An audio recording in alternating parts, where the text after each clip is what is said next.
Nëse e keni emrin Afrim apo mbiemrin Berisha a Hasani, mund të keni më të vështirë të gjeni punë në Zvicër a Gjermani, sesa dikush që ka emrin Peter apo mbiemrin Schneider.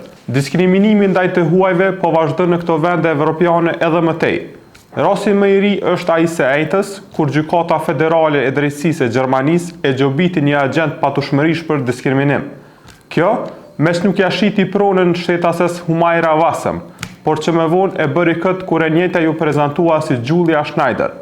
Vetëm disa javë më parë, një gazetar zviceran reagoi kundër kandidimit të kosovarit për Parem Adili në zgjedhjet për Bashkinë e Cyriut, duke thënë se Partia Liberale rrezikon të humbë një vend pikërisht për shkak se këtij emri që sipas tij ngjason me të një turku apo iraniani. Vet Adili në të njëjtën gazetë ju kundërpërgjigj, duke ju dhënë shembullin e ish-presidentit amerikan Barack Obama, i cili kishte refuzuar sugjerimet që ta ndronte emrin në Berri. Diskriminimi në bazë të origjinës, sipas të dhënave zyrtare në Zvicër, është kogja i theksuar.